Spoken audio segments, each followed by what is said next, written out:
Buenos días. Buenos días.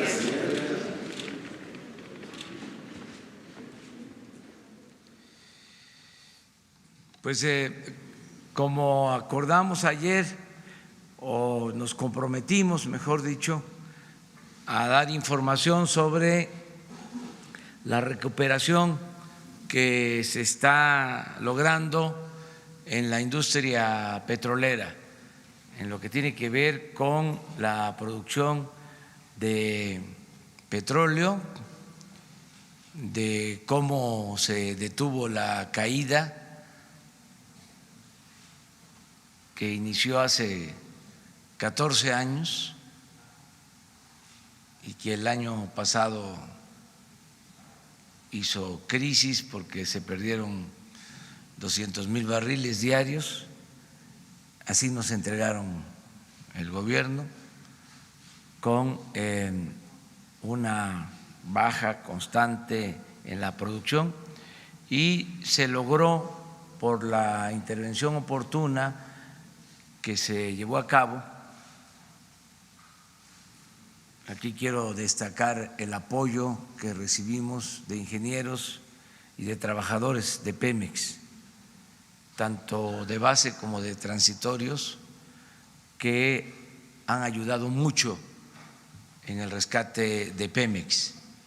Entonces, con los trabajadores y además con inversión, porque no se había invertido en Pemex, había como el propósito deliberado de arruinar a Pemex y a la Comisión Federal de Electricidad. Todo un plan perverso de acabar con estas empresas públicas que son fundamentales para nuestro país, para el desarrollo de nuestro país y para la independencia y la soberanía de nuestro país. Entonces se logró estabilizar la caída. Ahora vamos a informar, en el caso de la producción petrolera ya empezó la recuperación, y también se hizo lo mismo en las refinerías, que nos las entregaron abandonadas por completo, paradas, muchas o varias de ellas paradas, con baja producción, y ya estamos también levantando la producción en las refinerías. Quiero hacer un reconocimiento tanto a la secretaria de Energía, Rocío Nale, como al director de Pemex, Octavio Romero Oropeza, dos servidores públicos de primer orden, de lo mejor que se tiene en estos momentos difíciles por los que estamos pasando, sobre todo por lo que ya vivimos al recibir Pemex en una situación deplorable. No hay que dejar de tomar en cuenta, no olvidar que engañaron los tecnócratas y los que se dedicaban al tráfico de influencias, los que se sentían dueños de México, sus voceros, sus expertos, engañaron diciendo de que la reforma energética era la panacea, que si se aprobaba íbamos a estar mucho mejor, produciendo más petróleo. Para estas alturas íbamos a estar produciendo 3 millones de barriles diarios. Ahí están los documentos, hasta en los considerandos de la ley. que se propuso.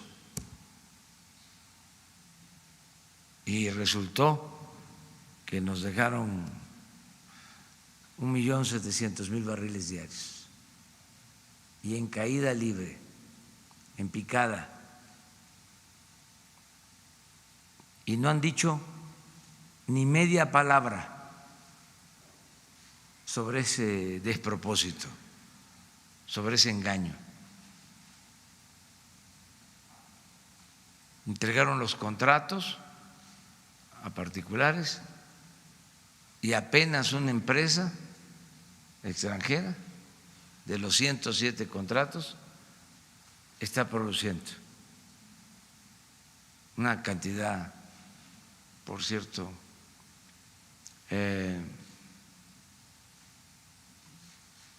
marginal, muy limitada de producción de crudo, de los 107 contratos. Si no se hubiese intervenido con presupuesto, con inversión pública, imagínense cómo estaríamos. La crisis tan tremenda, económica y financiera, muy irresponsable lo que hicieron. Entonces, afortunadamente ya este asunto se está atendiendo y está saliendo bien. Hemos tenido suerte porque se está encontrando petróleo, es decir, hay nuevos descubrimientos, los campos que se están trabajando están resultando muy productivos, estamos invirtiendo bien. Antes, no se olvide, la poca inversión pública la destinaban a explorar y a perforar en el norte y en aguas profundas, donde no hay petróleo, donde cuesta mucho más sacar el petróleo. Estaban dejando de reserva para cuando terminaran de privatizar toda la zona petrolera, pues en los campos del sureste, campos en tierra y en aguas someras donde está el petróleo. Entonces lo que hicimos fue invertir ahí y por eso es exitosa la estrategia. Pero desde luego que ellos sabían dónde estaba el petróleo, pero no les importaba producir petróleo para beneficio de Pemex. Ellos se dedicaron durante mucho tiempo a exprimir a Pemex mediante el cobro por contratos que se otorgaban sin beneficios para la hacienda pública. No hay que olvidar que entregaron toda la cuenca de Burgos para la explotación y producción de gas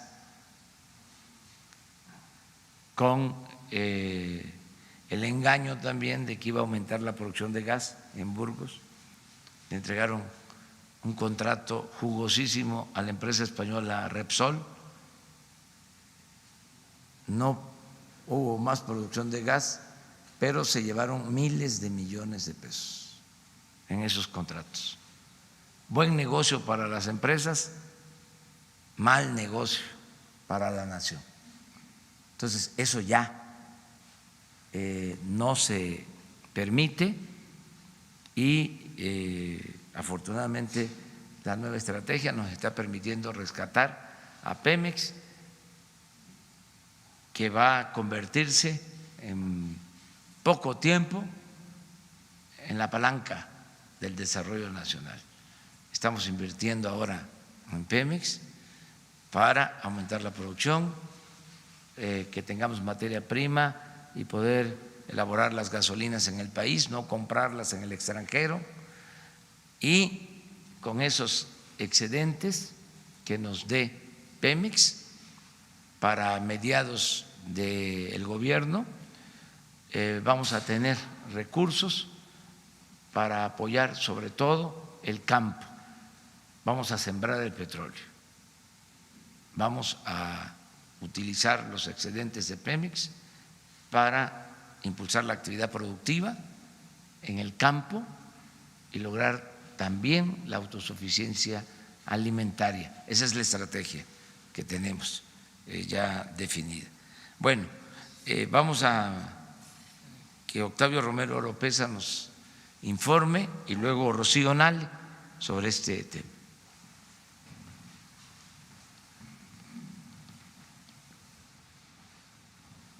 Con su permiso, señor presidente, muy buenos días a todas y a todos. Vamos a comentar con ustedes, a informarles acerca del comportamiento de la producción en esta administración, en lo que va de esta administración. Aquí podemos observar en la gráfica el comportamiento de la producción desde enero del 2018 hasta la proyección que tenemos para este año. Se puede observar que en noviembre el promedio diario de la producción era 1.702.000 barriles. Venía una tendencia muy fuerte de declinación, de manera que en enero estábamos en 1.626.000 barriles. A partir de febrero y hasta el día de hoy se ha venido dando un incremento en la producción y en promedio en estos 24 días de septiembre ya andamos en en el orden de 1.715.000 barriles, ligeramente por encima de del promedio de noviembre del año pasado y alrededor de 85.000, 90.000 barriles de la caída brutal que se tuvo en enero de 1.626.000. Ahora bien, aquí podemos observar en esta gráfica cuál es el comportamiento que estamos observando, que estamos previendo para finales de este año. Y aquí podemos observar que hay un diferimiento en la producción. Ahorita lo vamos a explicar, tiene su razón. Está programado este diferimiento de la producción que va a durar alrededor de 10 días, 9 días, y posteriormente el pronóstico es un incremento hasta llegar a diciembre con un promedio estimado de 1.778.000 barriles diarios en el mes de diciembre. Estamos previendo que para finales de diciembre, los últimos días de diciembre, estemos por arriba de 1.800.000 barriles y con esa producción iniciar lo que sería el próximo año, el 2020. Entonces, bueno, este es el comportamiento. Se detuvo, como decía el señor presidente, la caída, se estabilizó y hay un ligero repunte en estos días ya. La que sigue, por favor. Estos son pozos de los campos nuevos que van a ir entrando a partir de esta semana y hasta fines de este año, y lo que nos va a lograr el incremento de la producción de la que hablábamos hace un momento. A fines de septiembre es probable que ya en fines de esta semana entre un pozo del campo Chiquín, el pozo Chiquín 22. En octubre entra el Civix 1, es un pozo del campo Civix. En noviembre entra otro pozo de Civix, otro de un campo que se llama Valeriana, otro de un campo que se llama Quesqui, en Tabasco. En diciembre estamos esperando que vayan a entrar varios pozos de varios campos, Chejecbal, Civix, Manic, Quesqui, y entran pozos nuevos de Izachi. Entra 1, 2, 3, 4, 5 van a entrar de Izachi en diciembre, que es el pozo, es el campo más importante de los 22 campos que se están desarrollando este año. Es un campo gigante, Izachi.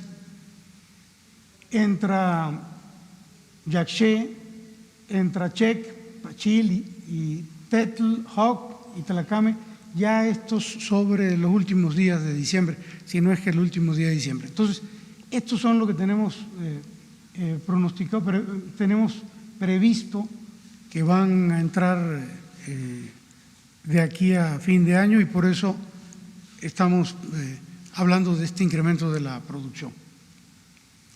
La que sigue, por favor. Ahora me voy a referir a lo que les decía del diferimiento de la producción. Eso que se veía en la gráfica como un descenso de la producción se deriva de un libramiento que se va a hacer en estos días. Comienza el día 1 de octubre. Una libranza es una suspensión de las operaciones en instalaciones de producción para hacer actividades preventivas o correctivas. A partir del 1 de octubre tenemos programado un mantenimiento en el buquetanque Yuncanap, que se llama en español es el Señor de los Cielos, esto es maya, lo cual implica un paro de 7 días y medio, y esto nos trae un diferimiento de producción de 661,000 barriles en estos 7.5 días.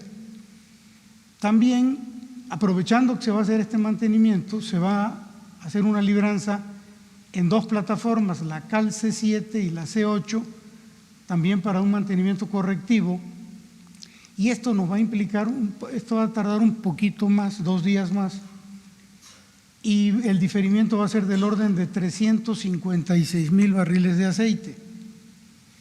Entonces, en suma van a ser más de 1,000,000 de barriles. Si nosotros promediamos ese más de 1,000,000 de barriles entre los días del mes, vamos a tener un diferimiento promedio diario de 32,000, casi 33,000 barriles, pero en los primeros 8 o 10 días no van a ser 33,000, se va a ver muchísimo más. Aquí estamos hablando del promedio. Por eso, en la gráfica, en el pronóstico de producción del próximo mes de octubre, se está planteando una producción promedio de 1,700,000 barriles. Este mes lo vamos a cerrar como con unos 715. Con este diferimiento de 32,000, estimamos que el próximo mes va a ser de 1,700,000. Si no tuviéramos el libramiento, estaríamos seguramente en 1,730,000, o sea, habría un incremento, pero el libramiento pues nos afecta de esa manera. Y queríamos informarles para que tengan claro por qué en los primeros días de octubre va a aparentar una caída en la producción, que no es tal, es simplemente un diferimiento. La que sigue, por favor. También queríamos comentar con ustedes algo que es bien importante y que tiene que ver con las reservas. Este año, 2019, por primera vez en los últimos 15 años, vamos a tener un incremento en las reservas 2P y 1P. Esto es producto, como lo decía el presidente, de la actividad exploratoria que hemos tenido y de la buena suerte. Hemos tenido suerte y hemos tenido buenos descubrimientos, de manera tal que en relación a la reserva 2P va a haber un incremento estimado para fines de este año de 2,000 millones de barriles. Hoy ya tenemos prácticamente confirmados 1,600 millones de barriles en 2P, y en 1P un incremento a finales del año en 200 millones de barriles. Esto es muy importante porque, como decía hace un momento, no se había dado este incremento de reservas en los últimos 15 años. Es decir, nos veníamos comiendo la reserva año con año. Era más lo que extraíamos que lo que incorporábamos de reserva. A partir de este año cambia la tendencia y esperamos que esa sea la tendencia del próximo año. Aquí, esta es la cifra, 2.006 millones de barriles para finales de año en 2P. La siguiente, por favor. Esta es la 1P, 7.000 millones de barriles en 2019, arrancaríamos el 2020 con 7.200, el incremento este del que les hablaba, y la idea es que año con año se vaya incrementando de manera tal que al término de esta administración la reserva 1P esté en el orden de los 8.8 mil millones de barriles. Entonces es una muy buena noticia porque esto va a la par. No solamente va a haber un incremento en la producción, sino también va a haber un incremento en la reserva. Entonces es importante. Pues, señor presidente, no sé si queda otra gráfica. Señor presidente, ¿sería cuánto?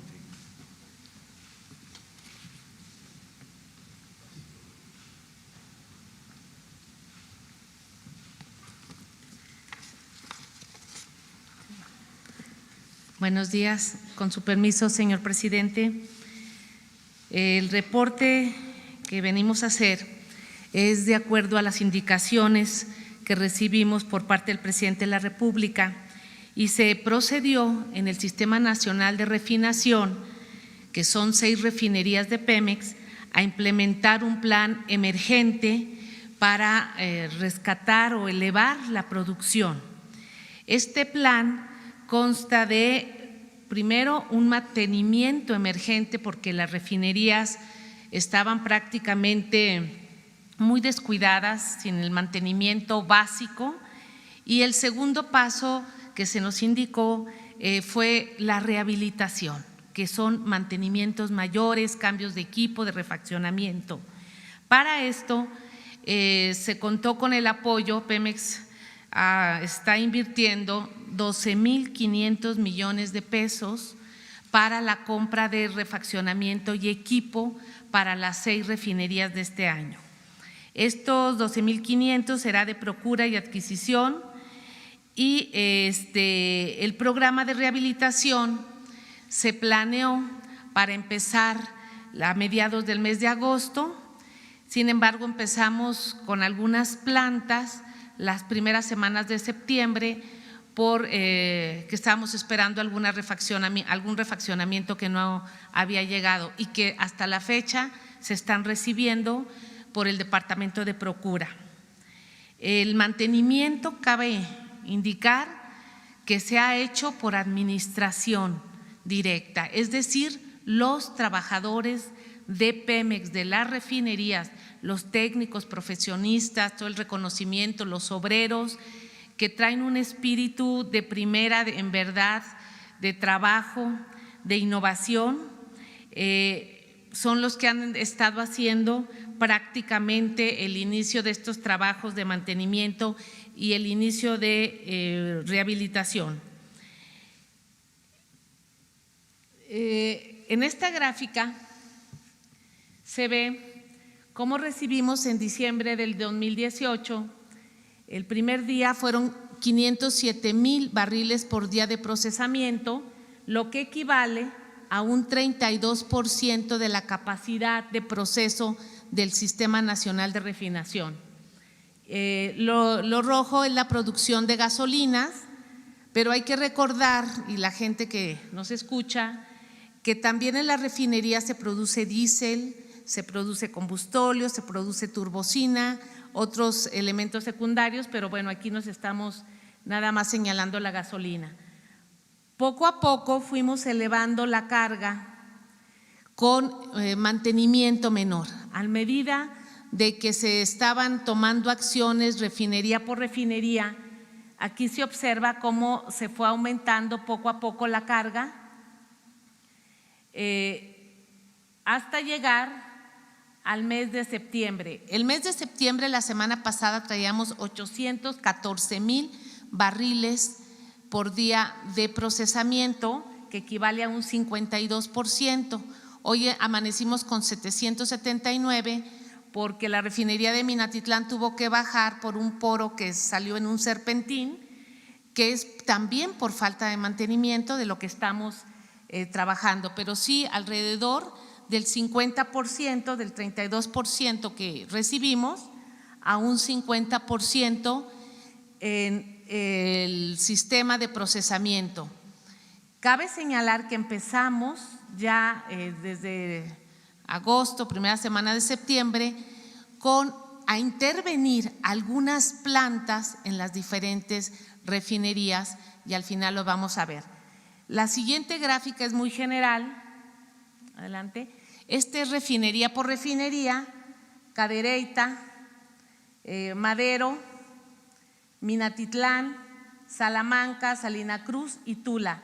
Entonces estamos viendo, empezamos desde enero, ya no nos fuimos a diciembre o noviembre cuando lo recibimos, sino prácticamente cuando empezamos a tomar acciones para estabilizar las refinerías, empezar a meterles a cada una diferentes cargas. Y este programa es en conjunto, no podemos hacer un programa separado para cierta refinería, porque por decir, si Salamanca tiene que intervenir una torre de destilación, se prepara Tula para poder absorber esa carga y que no caiga la producción. Este sistema trabaja en conjunto. Entonces aquí está cómo han ido procesándose y vemos cómo ya a final de agosto empezamos a elevar carga a pesar de que ya se empezó a intervenir algunas plantas. Esto es porque todo estos meses de preparación, de mantenimiento menor, nos sirvió para que las plantas pudieran aguantar, meterle más carga. Se han hecho trabajos, por ejemplo, ahorita vamos a ver unas fotografías donde, por ejemplo, en Salamanca se llaman platos, son unos platos muy grandes de acero inoxidable, de diseño, que salen muy mal en las rehabilitaciones y que ahora los trabajadores en el taller de Salamanca hicieron los platos. No los fuimos a comprar con el tecnólogo, los hicieron ahí. Por ejemplo, Cadereyta, es de reconocerle, hay unas tinas que se llaman tinas de vapor que estaban completamente chatarrizadas para poder aflojar el hidrocarburo en los intercambiadores de calor. Las rehabilitaron en menos de 2 meses, hoy están como nuevas y eso son horas hombre que se ahorra uno muchísimo y muchísimo dinero. Todas las refinerías tienen muchos intercambiadores y se está atendiendo todos esos equipos que los tenían abandonados. Entonces esto es en general cómo vamos trabajando y cómo nos estamos preparando para cerrar en diciembre, tal como le habíamos proyectado al presidente, con carga de 900,000 barriles por día. Esperamos cerrar el mes de diciembre o si se puede más, pues más. Y el próximo año, el 2020, viene la segunda etapa de la rehabilitación, donde tendremos que llegar al diseño de las refinerías. Si me permite, señor presidente, pasar un video muy breve para que vean el trabajo y el esfuerzo que han hecho los técnicos y los operarios de Petróleos Mexicanos.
Entonces, las 6 refinerías, son unas pequeñas imágenes, pero de los trabajos que han estado haciendo los trabajadores petroleros. ¿Es cuánto, señor presidente? Bueno, es la información en general sobre este tema. Sí, presidente, buenos días. Buenos días. Se habla de un plazo prácticamente de 11 meses de esta rehabilitación de Pemex. De hecho, yo iba a preguntar por datos concretos, sobre todo por el plazo. Ahí están los datos. Esto lleva a confirmar lo que también mencionaba el presidente, de que Pemex se convertiría nuevamente en pilar de la economía mexicana. Ahora, no hay un riesgo de volver a petrolizar la economía mexicana, como se hablaba antes. ¿Por qué? Pues porque los pozos se secan, se requiere descubrir más pozos. Si existe ese riesgo, esto no sería posible, lo que acaban de narrar, si no hubiera una participación entusiasta sobre todo de los trabajadores de Pemex. ¿Cómo está la relación ahorita con los trabajadores de Pemex? El compromiso, ¿de qué tamaño es la participación de los trabajadores de Pemex ahorita? Sobre todo obviamente de los sindicalizados.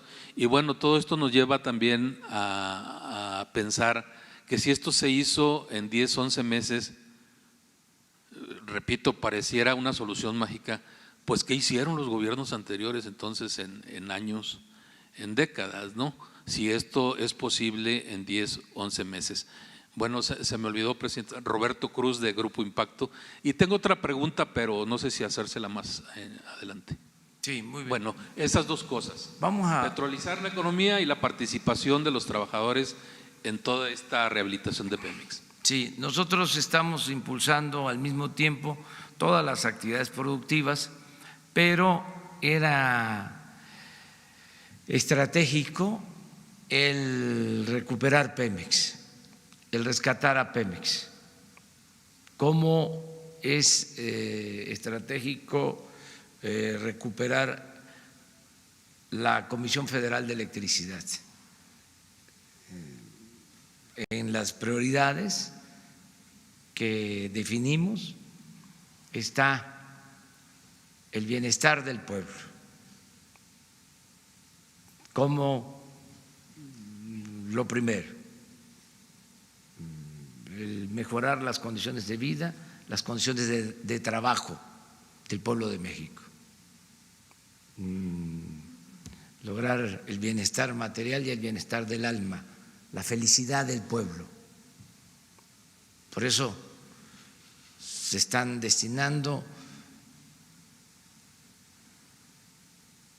más de 300,000 millones de pesos este año de apoyos directos a los mexicanos, sobre todo a los pobres, como nunca en la historia. Entonces, primero eso. Segundo, en prioridad, el rescate del sector energético. Y eso es lo que estamos logrando. Porque esto implicó destinar recursos. Ahora Octavio les va a hablar de eso. ¿Cuánto ha significado la inversión en Pemex en comparación con el año pasado? ¿Y cuánto estimamos invertir el año próximo? Estamos ahorrando e invirtiendo en Pemex porque ya lo expresé. Pensamos que a partir del 21, cuando tengamos más producción, los excedentes de Pemex nos van a ayudar a financiar el desarrollo nacional, el petróleo como palanca del desarrollo. Esa es la estrategia, esa es la segunda gran prioridad. Y la tercera es la seguridad pública, la paz en el país, conseguir la paz. Es la manera en que estamos trabajando. Como mecánica de gobierno se decidió tener primero muy claro el mal que aqueja a México. Hicimos un buen diagnóstico, ya sabemos cuál es la enfermedad principal y la estamos atacando, la corrupción. Y cero corrupción y cero impunidad, eso es como el eje central. Y eso no solo nos ayuda a moralizar al país, sino nos está permitiendo liberar fondos para el desarrollo, para atender las demandas de la gente, las prioridades de la gente. Dentro de la estrategia también de gobierno se acordó de que no íbamos a tener 1,000 o 2,000 programas, sino 100, porque habían 1,000 o 2,000 programas, se pulverizaba la acción de gobierno, todo era aparato administrativo, aparato burocrático, y no le llegaba el beneficio a la gente. Por ejemplo, son programas los que estamos aplicando masivos. El apoyo a los adultos mayores es para 8 millones de adultos mayores. No es el atender a adultos mayores en una región, no, es un programa universal para todos. Las becas para estudiantes, 10 millones. El trabajo para los jóvenes como aprendices, 900,000. La pensión para niñas, niños con discapacidad, 900,000 hasta ahora. El apoyo a campesinos, 2 millones. O sea, sí, en general.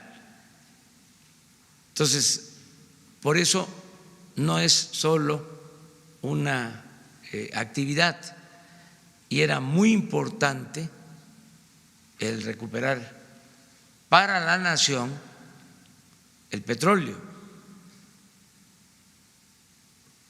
No olvidemos lo que decía Rockefeller, decía, el petróleo es el mejor negocio del mundo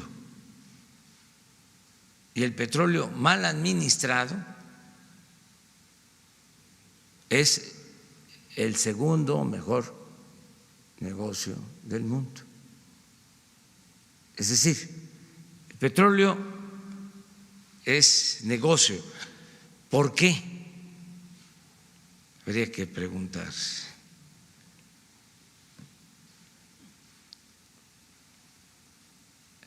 Porque no se le paga renta a la naturaleza. Extraer un barril de petróleo cuesta $10 y se vende en 55, en $60 ahora. ¿Cuánto es la utilidad? $40 por barril. ¿Qué otra actividad económica deja esa utilidad? Por eso es al mismo tiempo la gran tentación.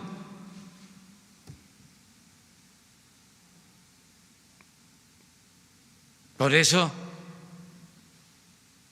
se fueron sobre el petróleo y querían la privatización por completo, que se dividiera esa utilidad. Al final de cuentas, los contratos que se entregaron les llaman de utilidad compartida. Es decir, que esa ganancia no sea para la nación por completo, sino se divida, se comparta con las empresas particulares. Se entregaron estos contratos así y lo que estamos esperando es que se produzca, porque ni siquiera se ha cumplido con invertir y con producir, aun cuando se van a quedar por obtener estos contratos con un porcentaje de las utilidades.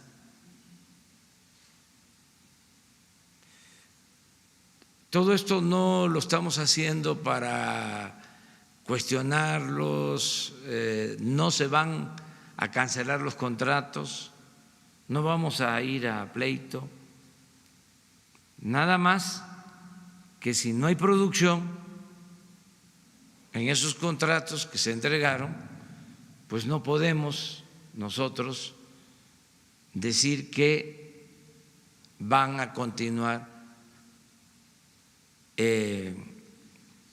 entregándose concesiones. Lo que estamos ahora haciendo es, con la participación del sector público, con Pemex, que es una empresa de la nación. El petróleo no es del gobierno,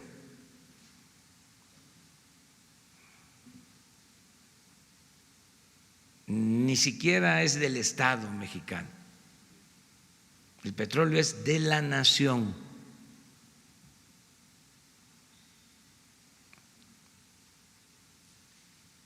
Entonces, eso es lo que se ha venido logrando. En el caso de la reforma energética, no hemos decidido, y hay el compromiso de que no vamos a modificar los términos, porque afortunadamente se cuenta con el 80% del potencial petrolero.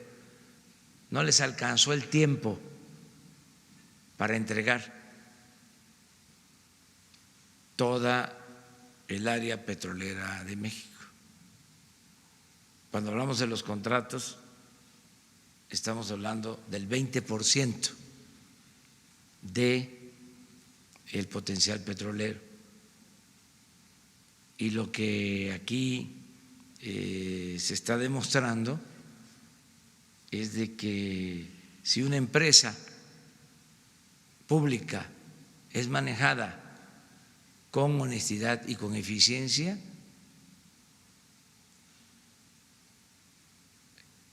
rinde, y la utilidad es para la nación, es para todos.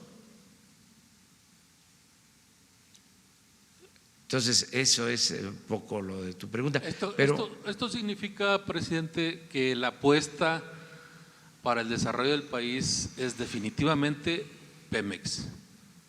Ahorita que hablaba de los programas sociales, de las becas. Es integral. Porque se acaban las subastas, se acaba el avión, se acaban los carros, se acaban las casas aseguradas, pero Pemex es la gran apuesta. Dos cosas, o tres. Primero, financiar el desarrollo de México, no permitiendo la corrupción, desterrando la corrupción y con austeridad. Eso es lo primero.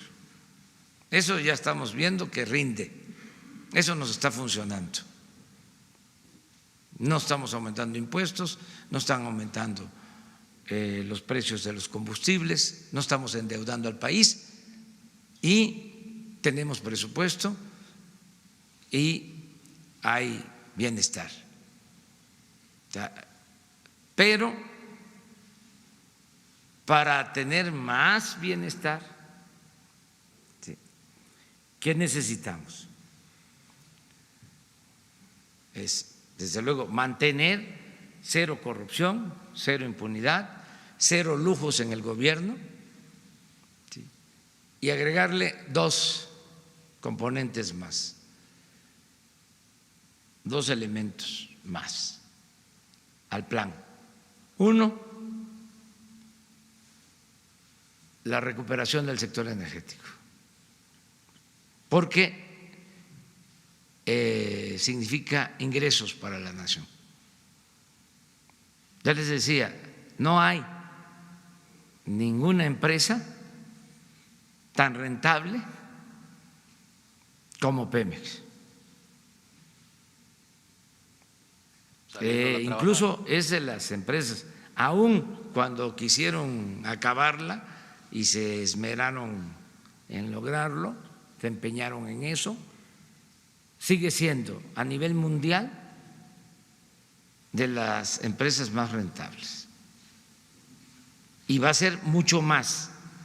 Entonces, es el sector energético, ¿sí?, el complemento. Y lo otro que nos va a permitir desarrollar más al país y convertir a México en una potencia con dimensión social, que se logre más crecimiento económico. Porque al tener más crecimiento económico, pues es empleos, es bienestar, son finanzas públicas más fuertes, son más ingresos, más recaudación. ¿Cómo conseguir esto del crecimiento económico? Lo que estamos haciendo, apoyo a la economía popular, apoyo a proyectos productivos estratégicos, fomento a la inversión privada, el que se logre el acuerdo en Estados Unidos y en Canadá para la aprobación del tratado comercial, el que siga llegando inversión extranjera. Nos ayuda mucho también el que se sigan incrementando los volúmenes de remesas, lo que envían nuestros paisanos, que está creciendo mucho, lo que envían a sus familiares, 35,000 millones de dólares al año en promedio. El pronóstico es que este año y el próximo va a crecer las remesas como nunca en la historia. Está creciendo como nunca también la inversión extranjera y el comercio exterior. Entonces, todo esto tiene que significar crecimiento económico y así no vamos a depender solo del petróleo, sino de toda la actividad económica en su conjunto. ¿Cómo está la relación empresa-trabajadores? La relación es buena porque se logró el aumento en el salario mínimo y esto tuvo un impacto para aumentar los salarios en general. Este año, lo que les comentaba, este año los inscritos en el Seguro Social en promedio están recibiendo 11,500 pesos mensuales, salario promedio. Es también el más alto que se había registrado. Y yo espero que esto siga mejorando, siga fortaleciéndose el salario. También hacerlo de manera gradual, poco a poco, pero siempre recuperando lo que perdió el salario en todo el periodo neoliberal. O sea, ya nunca más aumentos de salario por abajo de la inflación, como sucedió en varios años de los 36 del periodo neoliberal. Entonces, desde luego, no podemos de la noche a la mañana recuperar todo lo perdido. Es un proceso gradual, paulatino, porque necesitamos mantener las empresas, mantener las fuentes de trabajo. Pero sí va a seguir mejorando el salario. Muy bien. Miguel. Disculpe usted, señor presidente, no quiero ser aguafiestas ni juzgado así, pero en 1980, cuando el ingeniero Jorge Díaz Serrano llevó a México y la producción petrolera lo hizo el quinto productor mundial, el cuarto quinto productor mundial, y un abastecedor seguro, el jeque Staki Yamani, famosísimo en aquella época, lo reconocía, y México era un proveedor seguro de petróleo. En 1980, Giscard d'Estaing en Francia, Schmidt en Alemania, una gira Francia, Alemania, Suecia, Canadá.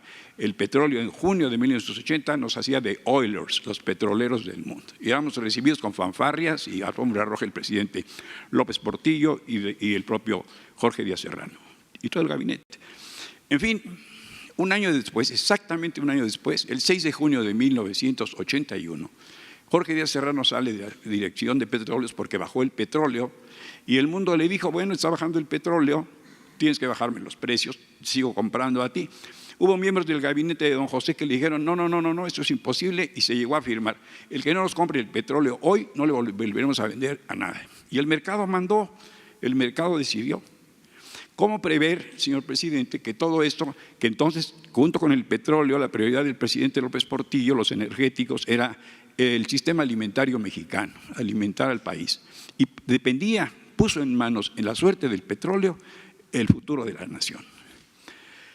Y ese precio, ese futuro, parecía rozagante, promisorio, maravilloso. Se iba a administrar la abundancia.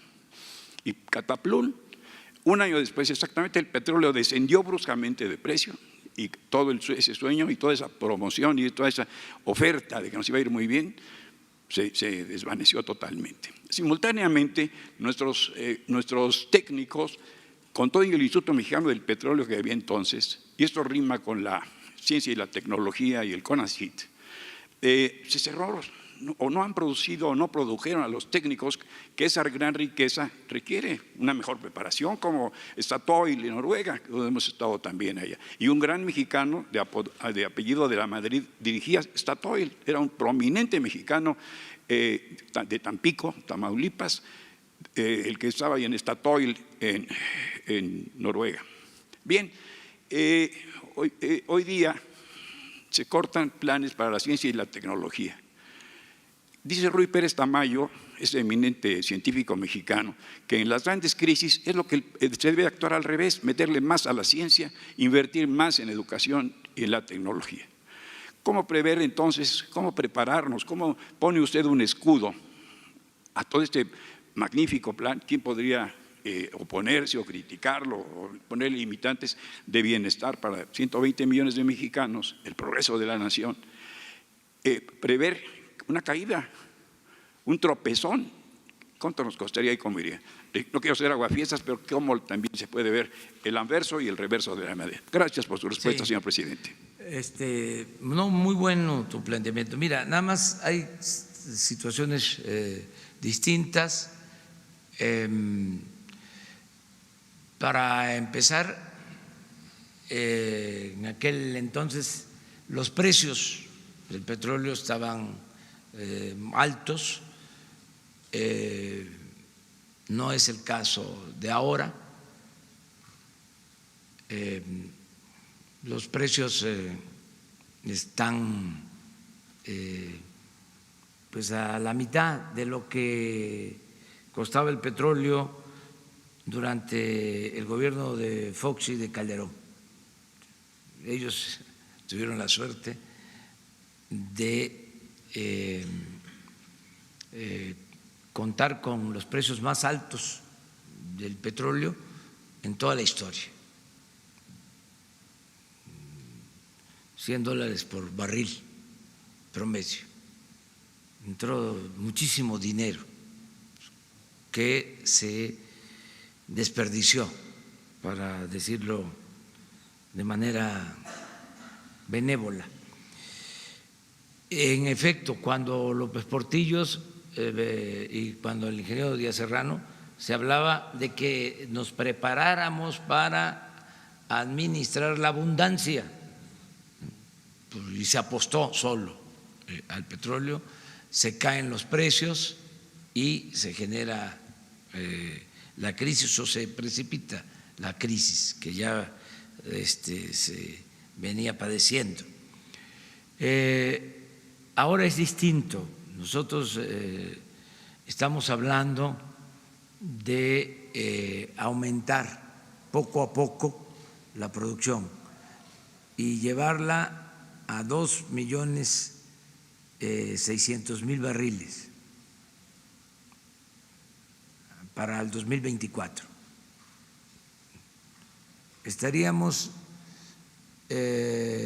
produciendo lo que se tuvo durante el sexenio de Calderón. Nosotros tuvimos una mayor producción en los últimos tiempos.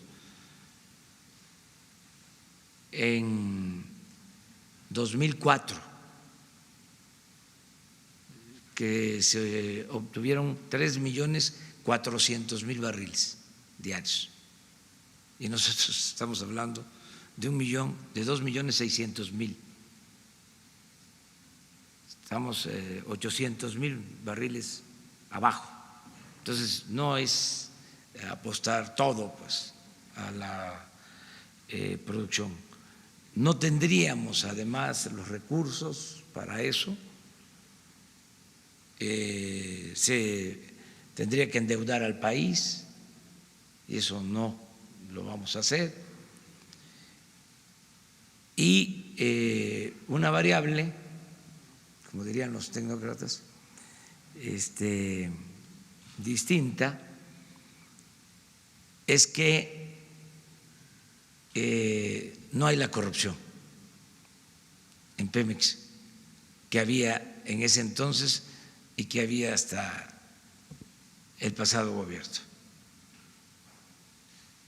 La corrupción en Pemex, como la corrupción en el país, ha afectado mucho.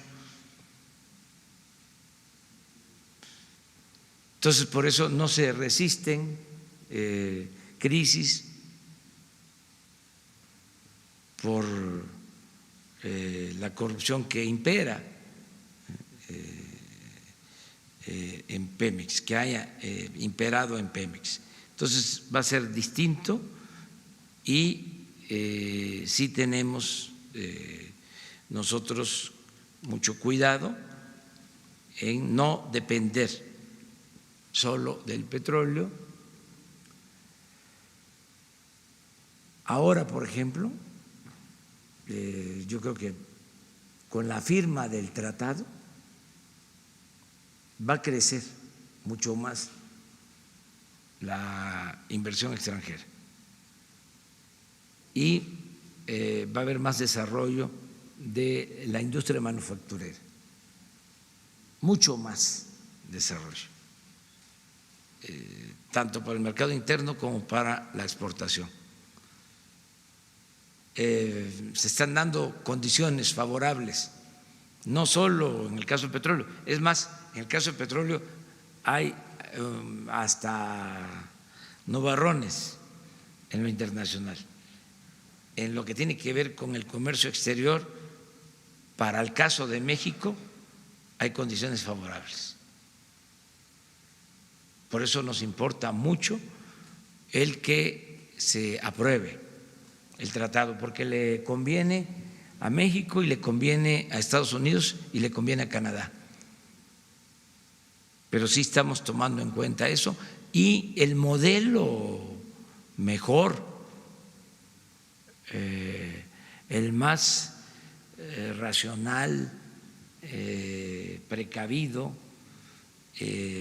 responsable en cuanto a explotación petrolera es el de Noruega. Ellos, por ejemplo, tienen que dejar de sus ingresos petroleros, ¿sí?, recursos para un fondo que le corresponde a las nuevas generaciones. O sea, nosotros vamos a utilizar el petróleo para la actividad productiva, se va a sembrar el petróleo, a eso me refiero. Esa es la idea, o sea, pensando en las nuevas generaciones, y se van a utilizar recursos también para energías alternativas. Necesitamos también avanzar. En el terreno tecnológico, yo respeto mucho, ¿no?, las opiniones de los científicos, de los críticos acerca de nuestra política, pero esto que estamos haciendo, por ejemplo, es reactivar el Instituto Mexicano del Petróleo. Los técnicos que están a cargo de la rehabilitación de las refinerías, la tecnología que estamos utilizando en Dos Bocas es del Instituto Mexicano del Petróleo. Entonces, hay más desarrollo tecnológico, ¿sí?, ahora que el que había el año pasado en Pemex. O sea, podemos probarlo. Y esto significa, desde luego, más inversión en ciencia y en tecnología. Y no vamos a dejar de apoyar este renglón que es importantísimo. A ver, miren, pero nos quedaron ayer pendientes para cumplir. Ramón Flores, ¿sí?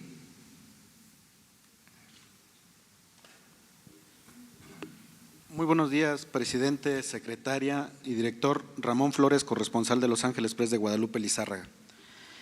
Presidente, Notimex de nueva cuenta da voz a Isabel Miranda y ella en entrevista reconoce haber mandado torturar y detener a sus víctimas. Es de conocimiento público que su hijo tiene 3 actas de nacimiento originales. Es de conocimiento público que la gota de sangre, de acuerdo a peritajes, no pertenece a él.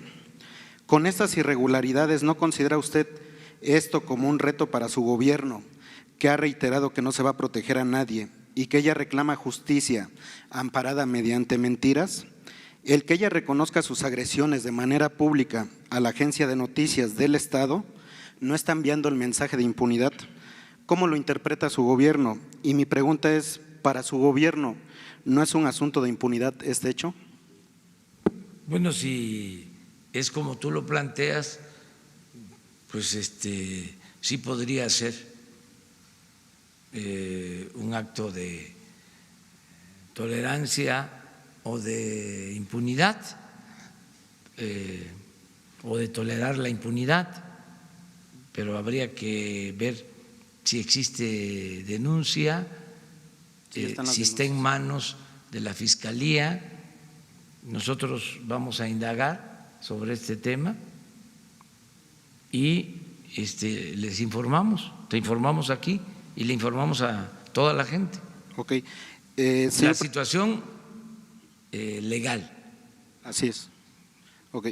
Señor presidente, el 29 de abril de este año, cuando se presentó al padre biológico de Hugo Alberto en el Senado de la República, junto con la senadora Nestora Salgado, Isabel Miranda dijo a los medios que usted protegía a secuestradores y delincuentes.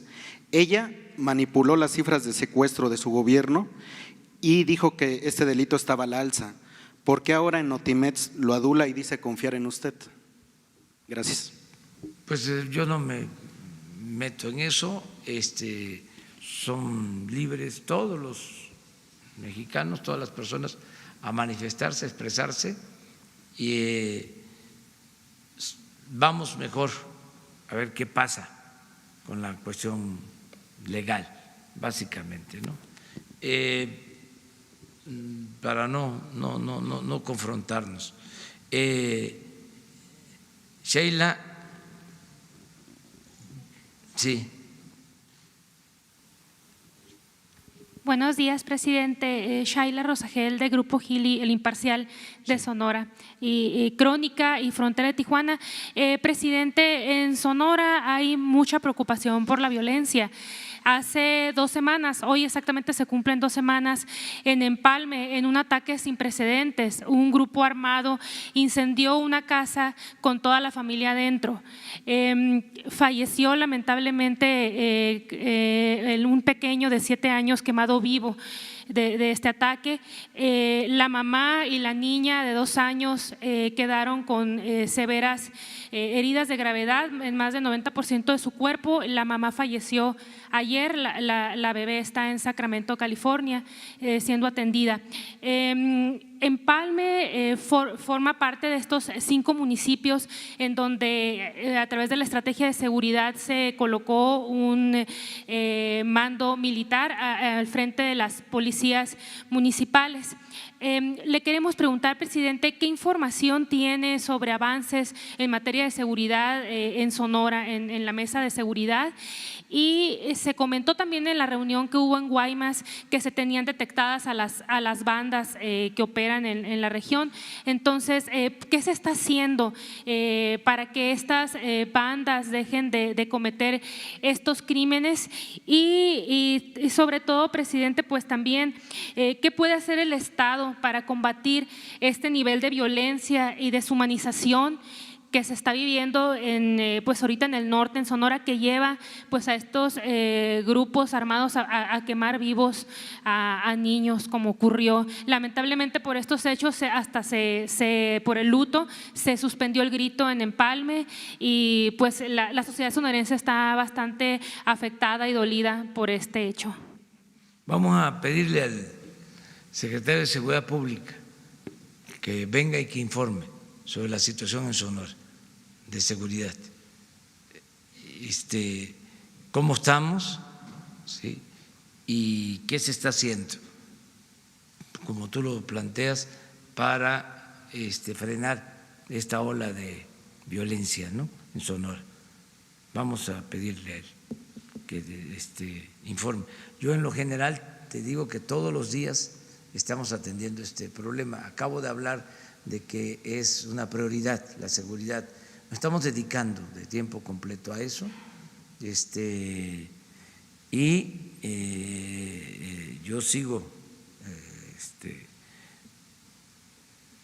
seguro, optimista de que vamos a conseguir la paz en el país, que vamos a avanzar, que estamos haciendo todo lo que está de nuestra parte, y son varias las razones por las que tengo seguridad y optimismo, en lo que fundamento mi optimismo. Primero, porque trabajamos todos los días con esto. Segundo, porque estamos trabajando en forma coordinada de Ejército, Marina, Policía Federal, policías estatales, acuerdo con los estados. Le estoy dando atención diaria al problema, no estoy delegando el asunto de seguridad a nadie, lo estoy atendiendo personalmente. Por eso se reúne todos los días el Gabinete de Seguridad y yo lo encabezo, y está el secretario de la Defensa y el de Marina, estamos todos los días.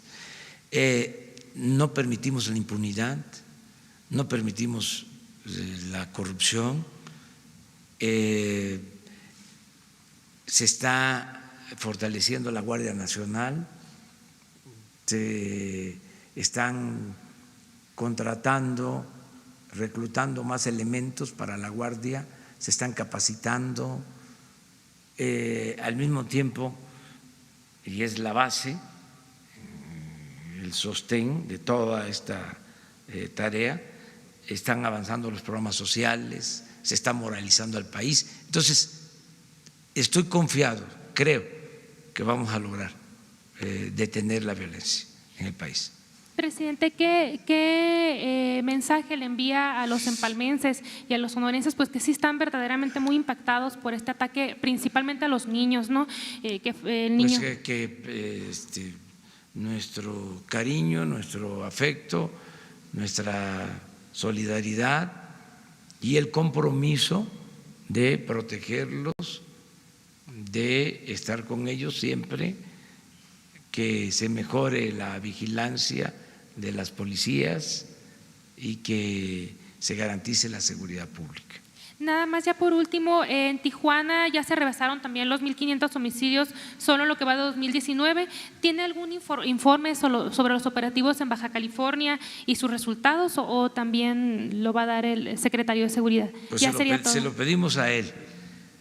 Vamos, si les parece, a tu propuesta, a que haya un informe aquí sobre seguridad, o sea, que les informemos sobre eso en lo nacional, si les parece, ¿sí? Que hagamos como el Gabinete de Seguridad Nacional y se informe cómo vamos, para informarle al pueblo de cómo vamos en esta materia. Sí. A ver, pero aquí vamos con Jaime Hernández. Son los que quedaron pendientes. Buenos días, señor presidente. Ya no vamos a estar apuntando la lista, Okay. porque si no, ya queda ya Okay, señor. muy comprometida la rueda de prensa. Pero en fin, a ver, Jaime. Sí, señor presidente, Bajo Jaime palabra. Hernández de Bajo Palabra. En las administraciones pasadas, cada que se rehabilitaba o se construía una nueva carretera, se instalaban nuevas casetas o se incrementaba el costo del peaje. A partir del 1 de febrero del 2019, Capufe actualizó el precio del peaje en las casetas del país a partir del índice inflacionario del 4.8%.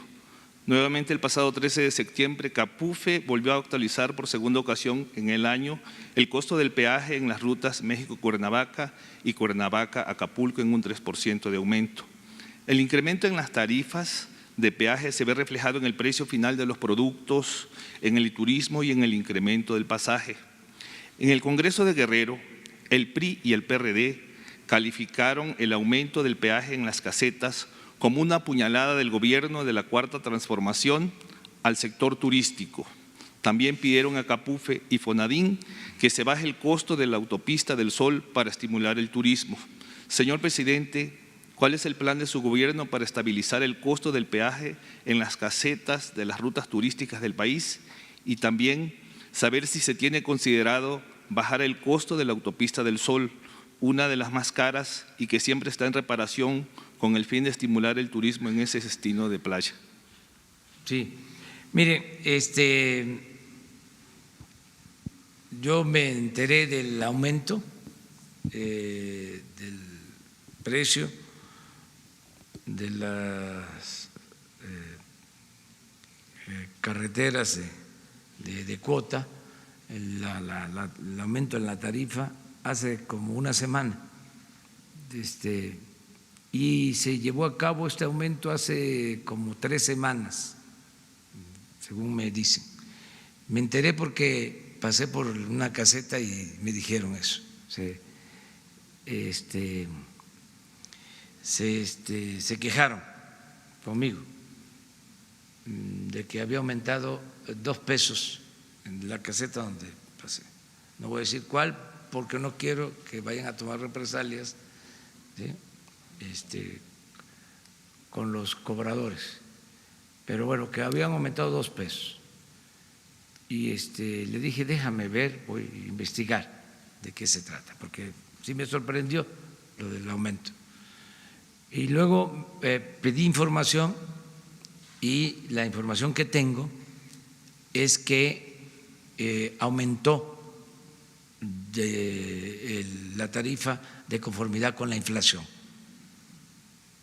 Es decir, que eso fue lo que hicieron, aumentar, en el caso de Capufe, la tarifa de acuerdo a la inflación. Si el aumento es mayor a la inflación,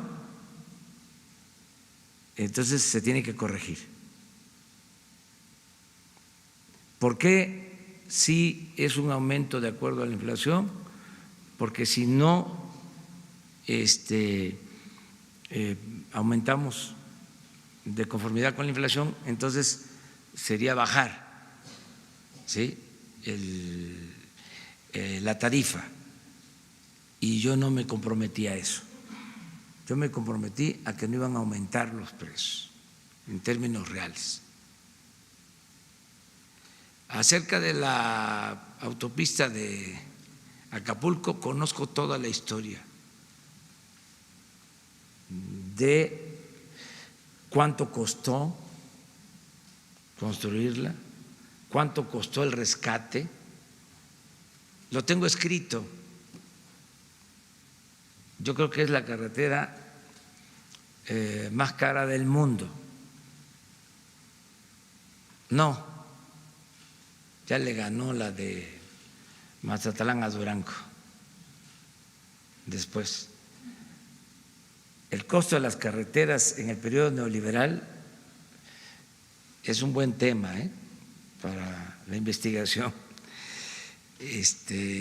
sobre las obras públicas y la corrupción en México.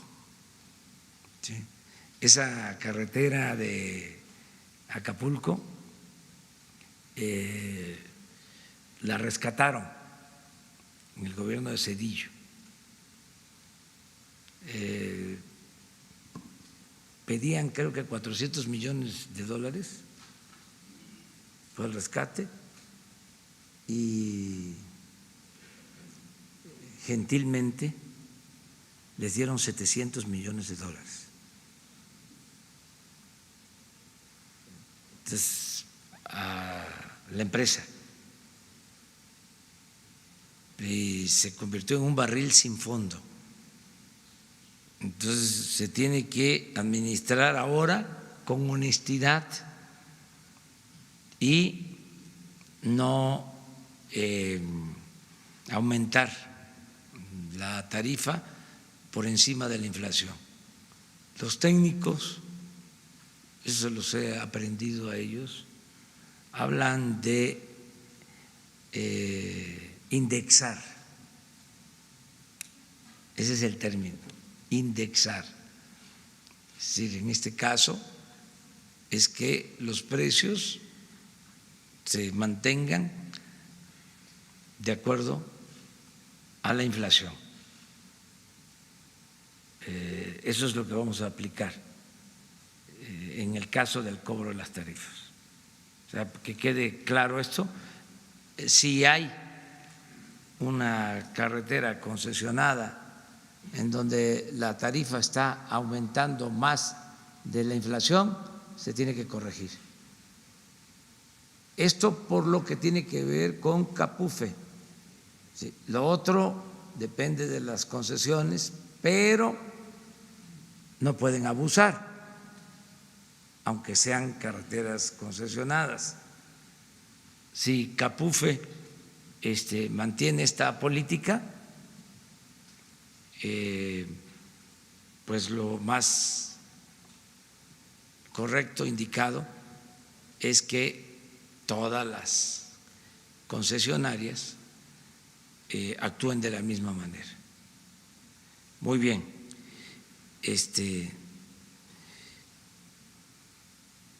Nos falta Carrie de Radio Pública de Estados Unidos. ¿Está aquí? No vino. Vámonos con dos, ¿no?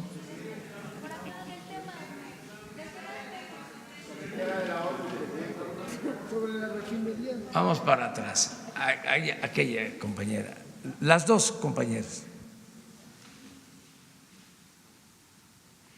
Buen día, presidente. Dalila Escobar, corresponsal de A Tiempo TV en Coahuila. Preguntarle, se da a conocer en las últimas horas que el exgobernador Jorge Torres, exgobernador de Coahuila, pues no pone resistencia al juicio, o bueno, a las investigaciones que se están llevando en Estados Unidos. De hecho, envió una carta al canciller mexicano para solicitar que se le extradite a Estados Unidos, bueno, porque es investigado por asuntos irregulares, lavado de dinero, transacciones irregulares electrónicas. Y bueno, preguntarle la opinión respecto de este tipo de procedimientos que se llevan a cabo fuera del país en torno a exgobernadores. Ya es una larga lista que se da, pero también las investigaciones que se den aquí en México en torno a otros exgobernadores. En el caso de Coahuila, bueno, sabemos en el caso de los Moreira, incluso usted en 2017 presentó pruebas de la exoneración a Humberto Moreira que hizo por parte del gobierno de Calderón. Preguntarle sobre estos temas. Gracias.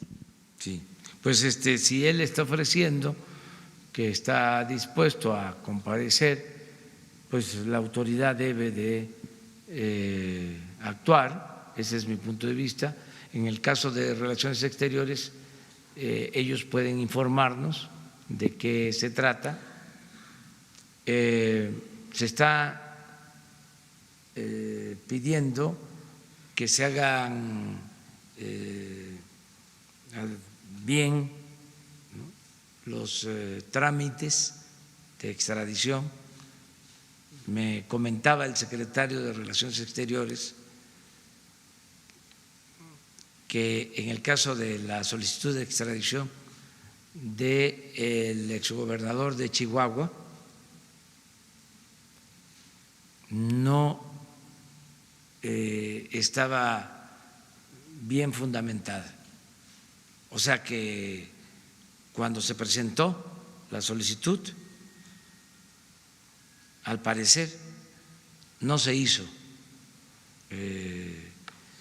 adecuadamente, o sea, de conformidad con lo que establece la norma, y que eso estaba ocasionando el que no se procediera. No sabemos, pero lo informo. No sé exactamente, pero mañana lo informamos porque le vamos a pedir a Marcelo Ebrard que nos informe sobre este tema. También, bueno, preguntarle si… Lo de el exgobernador de Coahuila, Moreira, o sea, yo lo denuncié en su momento porque hay mucha politiquería en todos estos casos por cuestiones electorales o por diferencias políticas, y debemos de alejarnos de eso.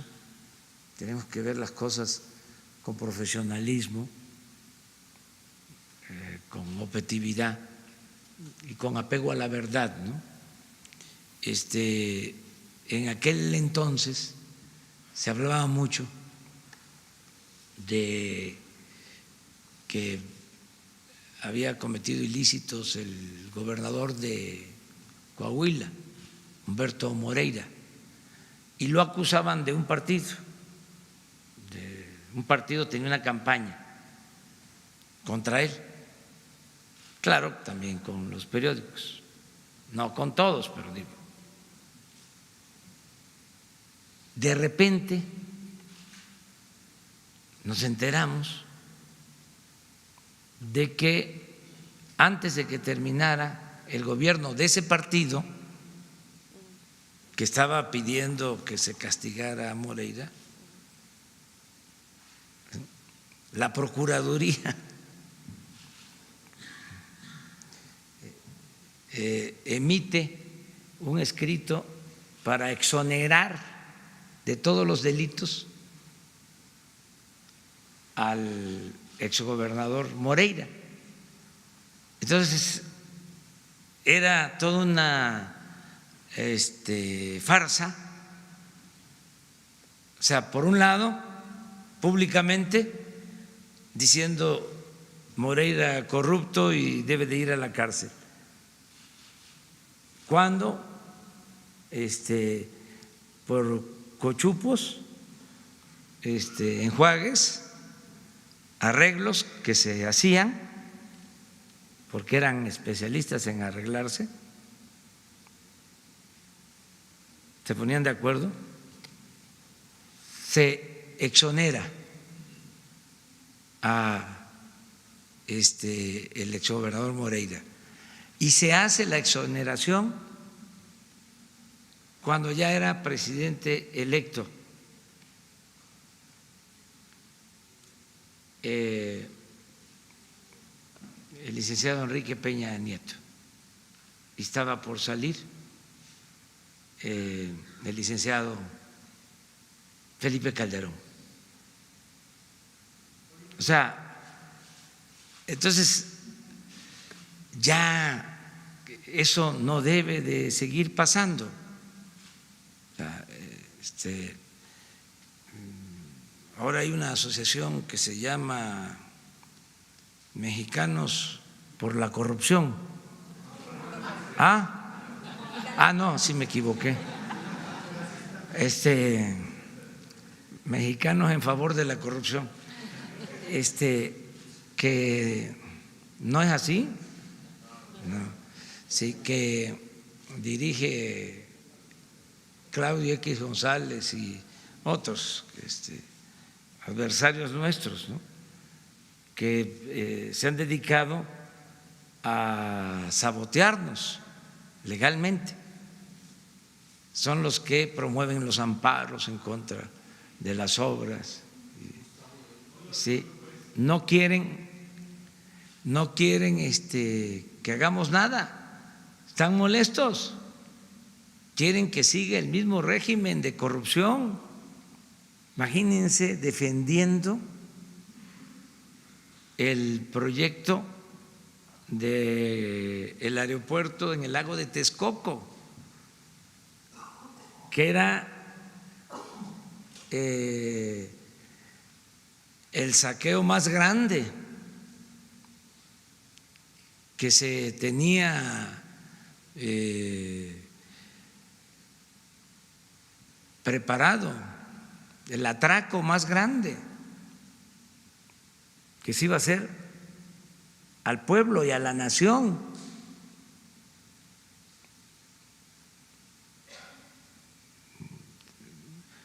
Iba a significar casi $1 billón de pesos. Iba a ser como un FOBAPROA. Y defendiendo eso,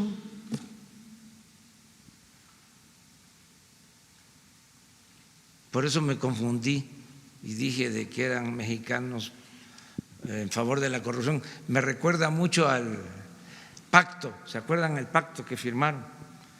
Pacto por México,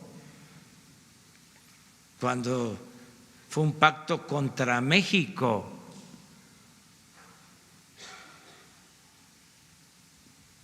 Bueno, ya terminamos. Falta nada más la compañera. Nada más una pregunta.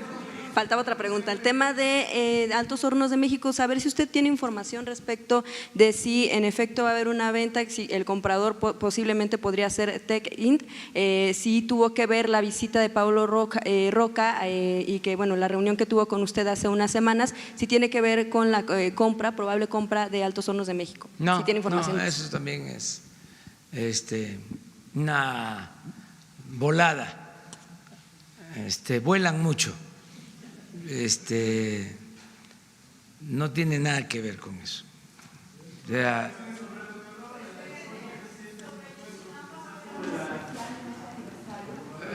vamos a hablar de eso el día. Presidente.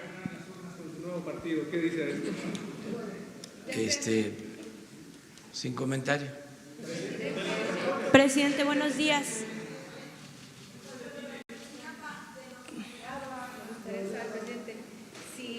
¿Hay testigos protegidos que pudieran estar colaborando en las se va a informar sobre asunto, se va a seguir informando.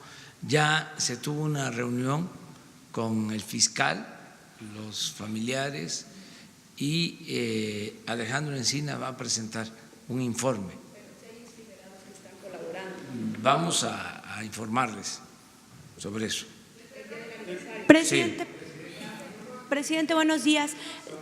Nada más ella para… Sí, preguntarle qué información le han reportado sobre esta orden de aprehensión sobre quien fuera el fiscal en Veracruz, Jorge Winkler, eso por un lado, y dos, ¿qué llamado le haría a la coordinadora que ya está instalado afuera del Senado de la República, esto en el marco de pues la discusión de las leyes secundarias de la reforma educativa? Y por último, también qué reporte le han dado sobre todavía estos policías federales que siguen inconformes, que dicen que están inconformes porque no quieren formar parte de la Guardia Nacional. Ya también vimos hace unos días que realizaron una serie de manifestaciones. Todavía hay quien se resiste a formar parte de este grupo. ¿Sí me podría contestar esas preguntas? Gracias.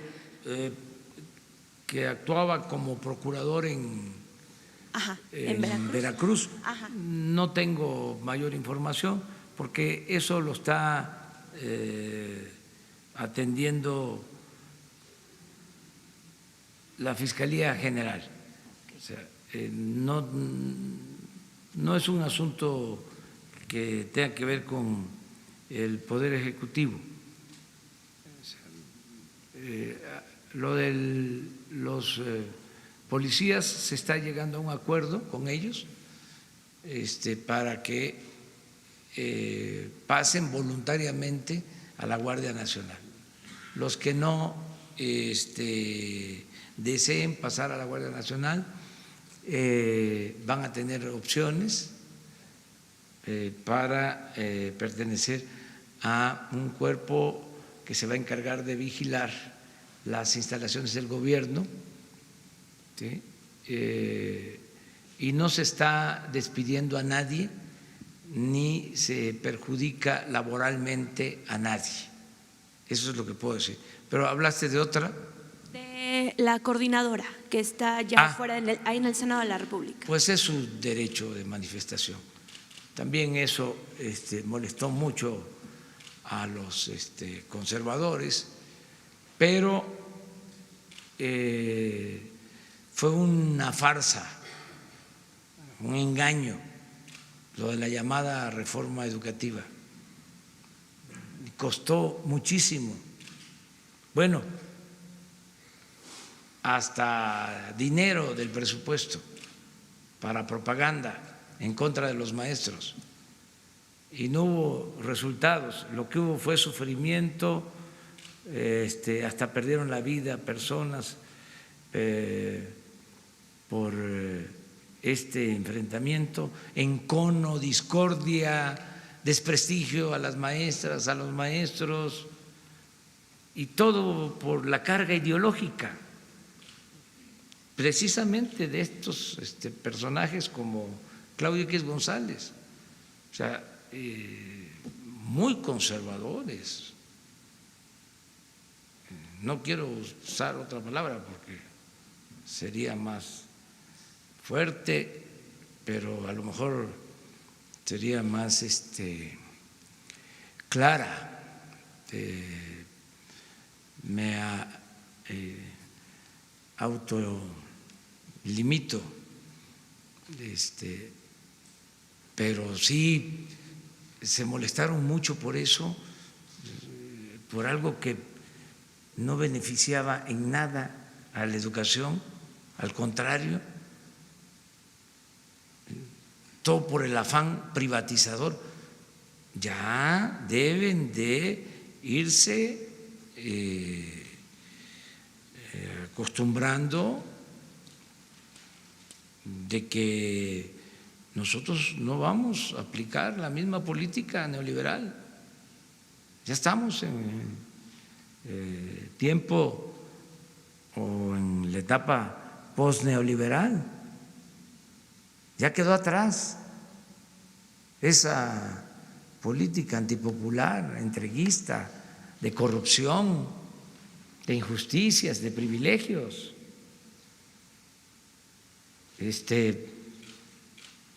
Que significó una vergüenza para todos la fama de México era de violencia y de corrupción, que es lo que tenemos que ir atendiendo, que vaya cambiando esa imagen. Entonces, ¿cómo vamos a seguir con lo mismo? Tenemos que cambiar. Ya no está permitido robar. Ya no se pueden hacer jugosos negocios al amparo del poder público. Estaban acostumbrados a mandar, a no pagar impuestos y todavía se situaban como jueces,